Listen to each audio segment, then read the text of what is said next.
Hello friends, தொடர்ந்து நம்ம டயபெட்டிஸ்க்கு வேண்டிய சில ரெசிபீஸ் பார்த்துட்டு வரோம். இது வந்து வெயிட் லாஸ்க்கும் சேர்த்து தான் நான் பண்ணுறேன். டயபெட்டிஸ் இருக்கிறவங்களும் இந்த ரெசிபீஸ் ஆட் பண்ணிக்கலாம். வெயிட் லாஸ் பண்ணுறவங்களும் வந்து இந்த ரெசிபீஸ் வந்து அவங்களோட ரொட்டீன் ஃபுட்டில் ஆட் பண்ணிக்கலாம். இப்போ வந்து நான் இன்றைக்கி என்ன பண்ண போகிறேன்னா, பச்சை பயிறு, முளைக்கட்டின பச்சை பயிரில் சூப் பண்ண போகிறேன்.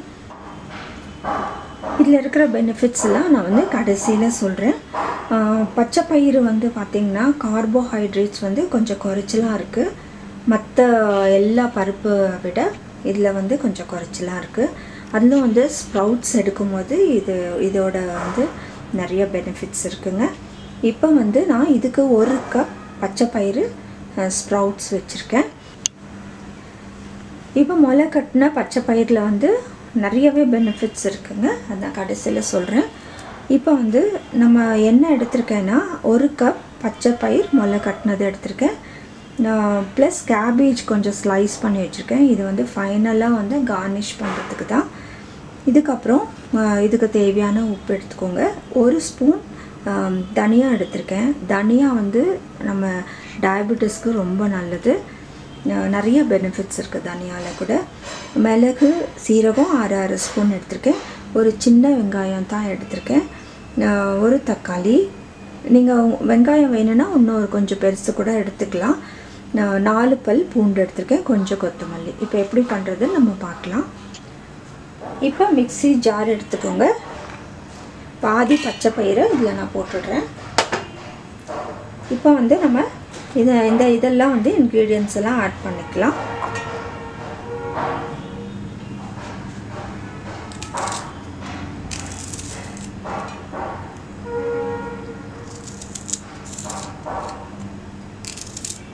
இது வெங்காயம் ஆட் பண்ணிட்டோம்.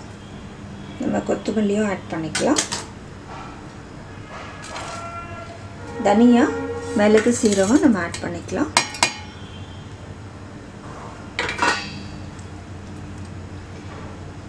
இப்போ தக்காளியும் வந்து நம்ம இதில் வந்து ஸ்லைஸ் பண்ணி ஆட் பண்ணிக்கலாம்.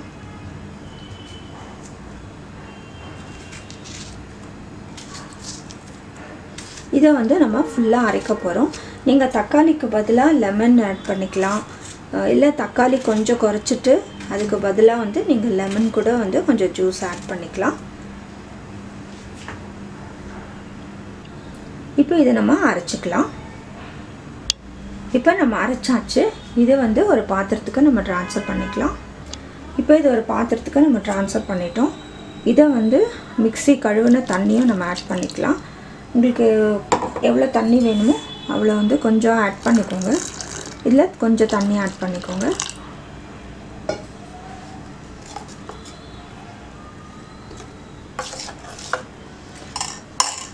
கொஞ்சம் உப்பு போட்டுக்கலாம்.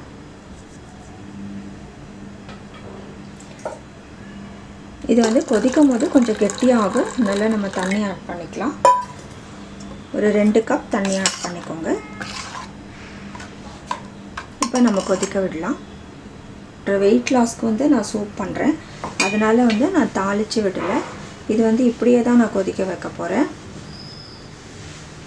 நீங்கள் வேணும்னா கொஞ்சம் பட்டரோ இல்லை ஆயில் ஊற்றி நீங்கள் வந்து தாளித்து வச்சுட்டு நல்லா வதக்கிட்டு அதுக்கப்புறம் வந்து நீங்கள் தண்ணி ஊற்றலாம். கொதிக்கட்டும். இப்போ நல்லா கொதிக்குது. நம்ம பச்சை வாசனை போகிற வரைக்கும் கொதிக்க விட்டால் போகிறோம். பாருங்கள், நம்ம வந்து எந்த க்ரீமும் ஆட் பண்ணல, இல்லை வந்து கார்ன்ஃப்ளவர் ஆட் பண்ணல. எவ்வளோ திக்காக இருக்குது பாருங்கள். இப்போ வந்து இது பச்சை வாசனைலாம் போயிடுச்சு. இப்போ நம்ம என்ன பண்ணலாம், இந்த மிச்சம் இருக்கிற பயிரை வந்து இதில் ஆட் பண்ணிக்கலாம். இது நல்லா கலக்கி விடுங்க. இது கொஞ்ச நேரம் வேகட்டும். முளை கட்டின பயிர் வந்து சீக்கிரமாகவே வெந்துடும். இது வந்து ரொம்ப நேரம் வேக வைக்கணும்னு அவசியம் இல்லை. ஒரு 2 கொதிக்கட்டும். இப்போ நல்லா கொதி வந்துருச்சு. நம்ம ரொம்ப வேக வைக்க வேண்டாம். இப்போ என்ன பண்ணலான்னா இந்த கேபேஜ் ஸ்லைஸை வந்து நான் போட்டுடுறேன். ஜஸ்ட் இது பிளான்ச் பண்ணால் போகிறோம், கொஞ்சம் சூட்டில் வந்து இருந்தாலே போகிறோம் கேபேஜ். இது வேகணும்னு அவசியம் இல்லை. இப்போ நம்ம வந்து ஸ்டவ் ஆஃப் பண்ணிடலாம்.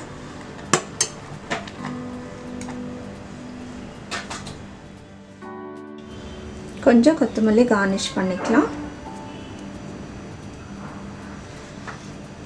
இப்போ நம்ம பச்சை பயிறு சூப் ரெடி ஆகிடுச்சிங்க.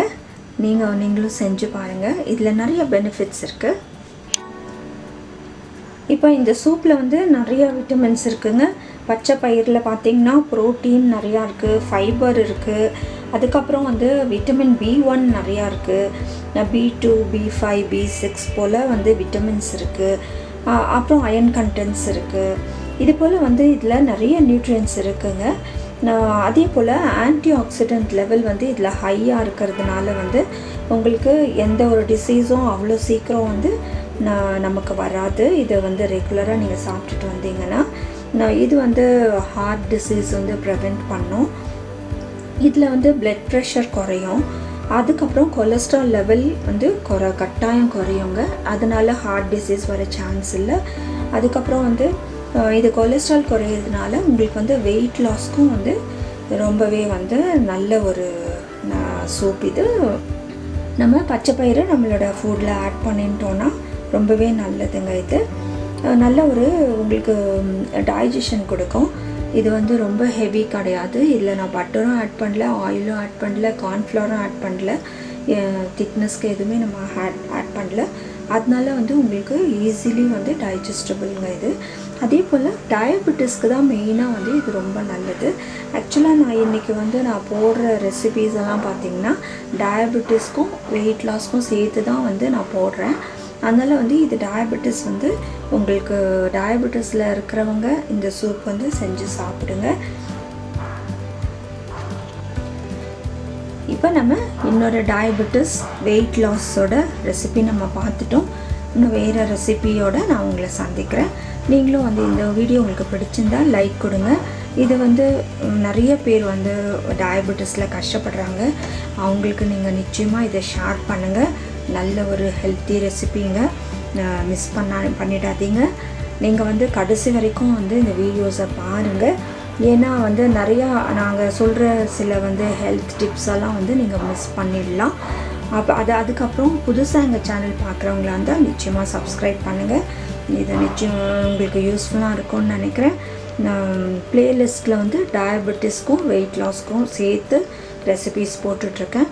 நீங்கள் வந்து உங்களுக்கு இன்ட்ரெஸ்டடாக இருந்தால் மற்ற ரெசிபீஸும் வந்து நீங்கள் போய் பாருங்கள்.